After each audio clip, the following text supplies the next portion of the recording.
Okay, thank you very much. This is kind of going to be a very low-tech presentation, just a lot of text, but I think something important to be talking about. Uh, as anybody who's been doing extensive reading, especially with Xreading, knows that there's been a big cheating issues the past couple of years. Groups of students generally sharing answers with each other. And I've had to spend a lot of time helping teachers deal with this situation. And during this experience, I've kind of learned a lot on ways that teachers who were very surprised to hear that their students were cheating and then when I looked at their data, I said, oh my God, it's extremely obvious. And also came up with ways to hopefully reduce cheating. Some of my ideas and some ideas I got that I already had and ideas that came to me while I was going through this analysis and helping lots of teachers. So I'm going to share some of those with you. I probably have to go through it quite quickly, but the slides are available as a PowerPoint or as a PDF if anybody wants those.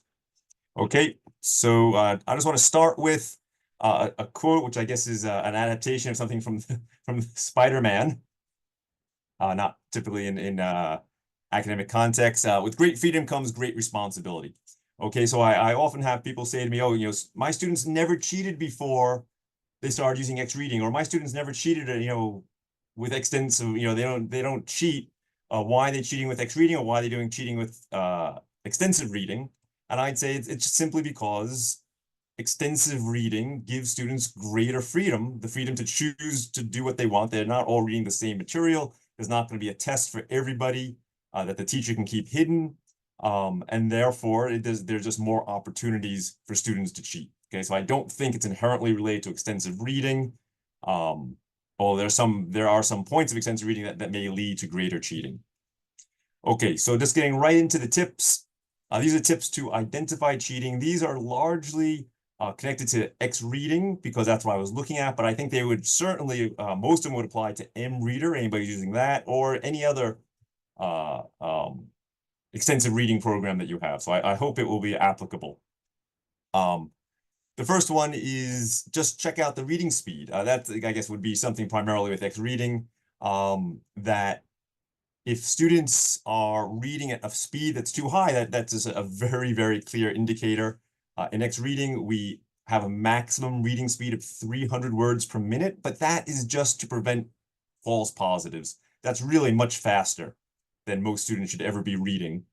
So I would say beginner students are typically reading only 50 to 100 words, elementary students 75 to 125, intermediate, advanced, and native speakers are generally reading this much. So if you have your setting in Xreading at 300 words per minute, and you see that your first year freshmen, low level, are reading at 250 or 275, you might, wow, they're not reading over the maximum, but that maximum might not be really accurate of their ability, and therefore an indication that they're not really reading. I just want to point out, this doesn't mean a student is definitely cheating. There are factors that could lead to higher speeds, but it's something that the teacher should look into. I think it's an underlying point of all of this. All of this requires the teacher to be looking into what's happening. None of this is going to automatically let the teacher know. The teacher has to be vigilant. Yes, we all know that one of the benefits of extensive reading is that it will increase students' reading fluency. But I guess the old adage, if it looks too good to be true, it probably is. So if you see students who are reading at 75 words per minute at the beginning of the semester, and towards the end of the semester, especially towards a deadline, they start getting to 150 or 200 words a minute, you might think, wow, my students really have improved. Probably not. Okay, so that would be a good indication that students are not genuinely reading by big increases in the reading speed. But again, another Xreading one. This one is mReader or other extensive reading programs. If you see your students are choosing very simple, short books for most of the semester, and then suddenly there's a big increase in the length and therefore probably the level of the books, that's a good indication. If your students are reading books that are, between 100 and 500 words in total, and then they suddenly jump up to a book that is 15,000 words, that's a red flag right there. students reading lots of words in one day. I couldn't believe I had so many teachers contact me and say, I'm suspicious. Do you think this student was cheating? Look, and they read like 30,000 words in one day, the day before the deadline. I'm like, yeah, I don't think I have to look too carefully. I guess technically it might be possible, but it's, a real strong red flag when you see, outrageous numbers. And of course, students are going to read more towards the deadline, but some amounts are just, unbelievable, especially when you take into consideration what that student's reading speed probably is, and the fact that they probably need to eat or sleep during those 24 hours that they're doing all that reading. Tip number 5, if books apparently have become very popular for no apparent reason, and the quiz scores are very similar. For example, at one university, one of the teachers seriously said to me, I just thought the students were suddenly interested in Wuthering Heights.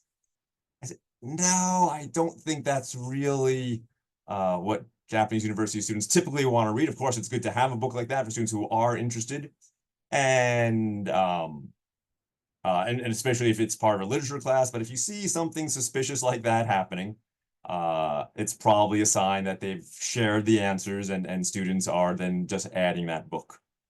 Again, it's very hard. It's not always, Wuthering Heights was pretty obvious to me. And again, we see a lot of Jane Eyre, the very long graded readers, but it's shorter, easier books, it does become more difficult to detect.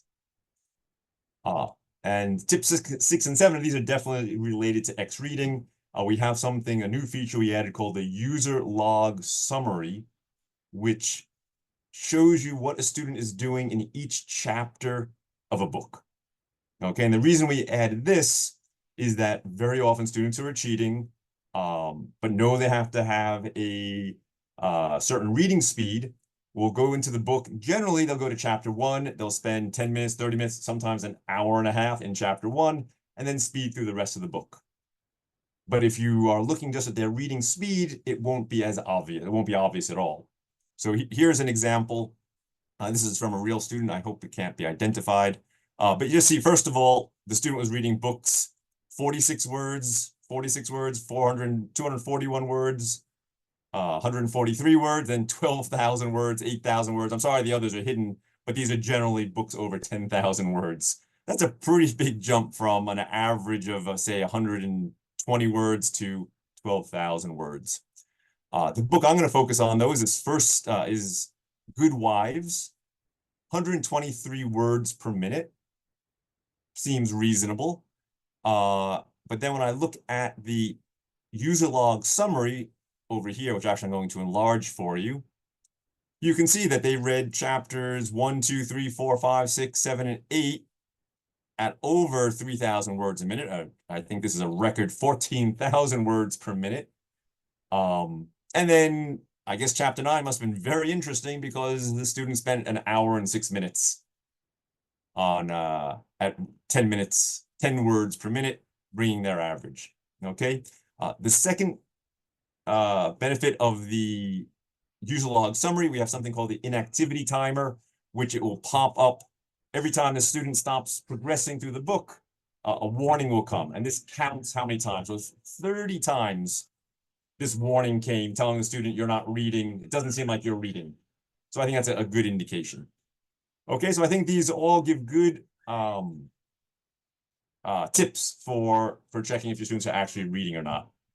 Now I'd like to move on to something that hopefully will be helpful to prevent needing those tips, which is tips to reduce cheating. And these are things that I think schools can do. And I'm sure many of you are already doing these. This is not rocket science, but I thought it's still worth sharing them for teachers who hadn't thought of some of them.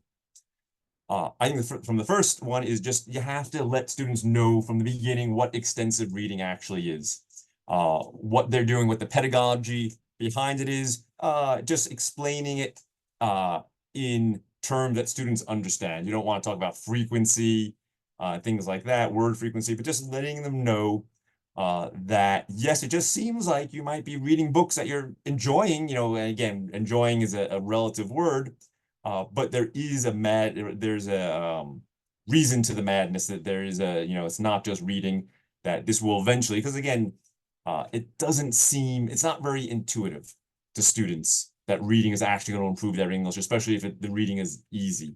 Okay, to them, especially if they've gone through the high school in Japan, studying English is supposed to be difficult, and that's why they improve. So I think it's important to let them know that.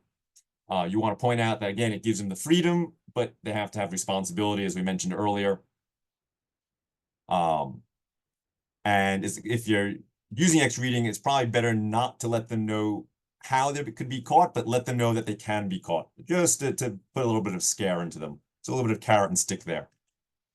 Next tip is you need to be vigilant and take action as soon as possible. If a student starts cheating in week number 3 and the teacher doesn't realize until week 15 of the semester, there's not much they can do. And I think the student has a legitimate case of saying, hey, my teacher never pointed out I'm doing anything wrong. So I think teachers really need to be on top of things. And the faster you take care of it, more likely that a student gets caught cheating is not going to cheat again. Okay. So it's actually good if you can catch your students early on and make a kind of an example of them.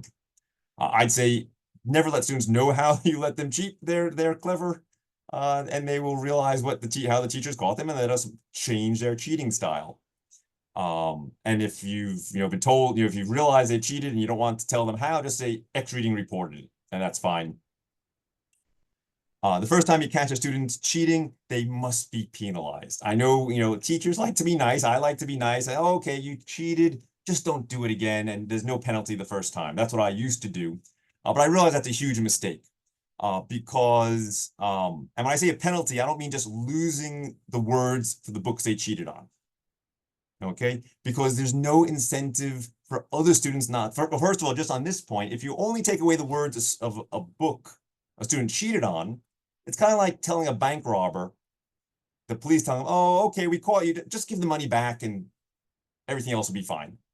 Of course, you'd never do that because it takes away any incentive not to rob banks for that robber or other robbers. So the real problem is that if a student is not penalized, it basically tells all other students, oh, if we cheat, we get a free pass. We get one free pass.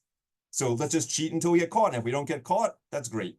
So that's why I think penalizing students, as much as we want to be nice guys or nice teachers, it's actually doing a disservice. And just a quick example of a punishment that I think would be a good way of punishing students is if they've cheated on a book of 5,000 words, they lose 10,000 words. The 5,000 they cheated on, an additional 5,000. I'm sorry, is my time almost up, Jackie? I'm sorry. Well, we started a bit late, so 53 would be 20 minutes exactly. So if you want to Oh, aim okay, for good. So that. I can get through the rest of these. Like I said, don't let cheaters off with just a warning. I think I just covered this point because, again, other students will know, yes, I can cheat until I've been caught. And again, no incentive not to cheat. Very important, and I've learned this by seeing which universities or high schools had the most cheaters. Very high correlation. The schools that require the most students to read, high word goals, especially those that did not then make it a big part of their grade. In other words, if you're going to expect your students to read 100,000 words, you have to make sure it's a significant portion of their grade. Otherwise, A, they're just not going to do it, or B, they're gonna find ways to cheat.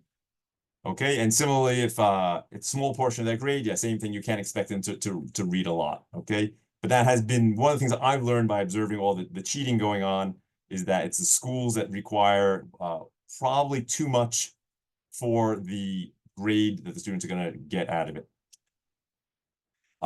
Make short deadlines. Students, like all humans, are going to procrastinate, and when they get if there's one deadline at the end of the semester and they suddenly realize, they keep saying, oh, I can read 50,000 words. I can read 50,000 words. No problem. I'll do it in the last 2 weeks.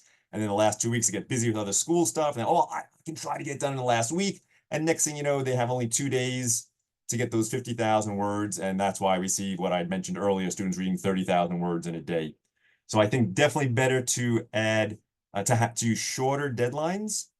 Something else I just recently came up with is to have the goals increase gradually. In other words, if you're going to have, instead of 100,000 words, you might think, okay, I'll make 4 deadlines of 25,000 words each, which is what I used to recommend. I've gotten away from that now. I've kind of learned it's better maybe the first deadline, just 15,000 words. Because these are students who've never read so much before. Even 25,000 is going to seem like a lot. Make that first goal easier, that they can all do it. They feel like they've accomplished something, and then say, you know what, you guys all did it. We're going to bump it up for the next goal. I have never tried that. I hope some teachers will try it and report back to me what's happened. I know with making the big goal into smaller deadlines is definitely, I've had dozens of teachers report that that's been successful. I'd like to hear if making the first goal much easier and the second goal a little bit, more challenging, more words. It's still reaching 100,000 words, but kind of stagger them so it's easier in the beginning. I think it's great if you can, if at all possible, have in-class activities. That just tells students, you know what, this reading that I'm doing, it's important enough to the teacher that they're using some class time to, assuming that they're reading out of class, but to do some activity in class. And also, a lot of students don't want to be embarrassed in front of their classmates if they haven't read and therefore can't participate in the activity. Hopefully they'll have some bit of shame and feel embarrassed, and hopefully that will motivate them next time they know an activity is coming up. Yes, I don't like reading that much. I don't care about the quiz, but I need to do something in front of my classmates, so I need to read.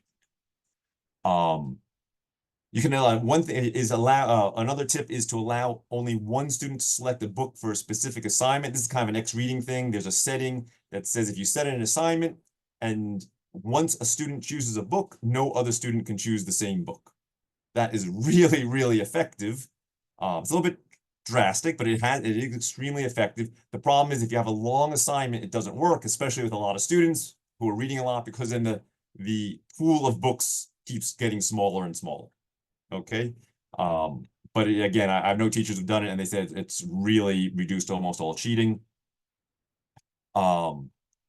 Another tip is to just remove the books that students are cheating on. If you see Wuthering Heights is being read by a lot of students, just either next reading, remove it from your institution's library. There's a setting to do that. In the assignment, you can remove it from the library, or if it's a physical library that you're using and you're not even using Xreading, just take the book off the shelves. I think librarians will typically cooperate with that, and that will reduce the problem. Similarly, again, I've heard this from Tom Robb, and I've learned it myself with Xreading, is students tend to know how to cheat on the retold classics and nonfiction. They just go to Google or Wikipedia and look up the answers. So a lot of schools where they found cheating to be a problem have just removed those books from circulation or from Xreading, as I explained before. Another thing is to occasionally give pop quizzes for books that students have recently read. In Xreading, we have a feature called Print Quiz, and students should be given the quiz in class. This is something I used to do in my classes, even before I used Xreading. And again, the point was I would always catch one or two students in the first week, and I made an example of them. They didn't get in huge trouble, but they knew, okay, this teacher's a bit savvy. We can't just easily cheat. And usually, as I said earlier, students who are caught early on will not cheat again, especially if they know the punishment will be, more severe. And if other students know that students have been caught cheating, they are probably more likely not to engage. Okay, thank you very much for listening. I hope this was helpful or useful for anybody. And if you have any questions or if you'd like a copy of this, please let me know. Thank you. Thank you very much, Paul. We have time for maybe 1, 2 questions. If anybody has questions for Paul.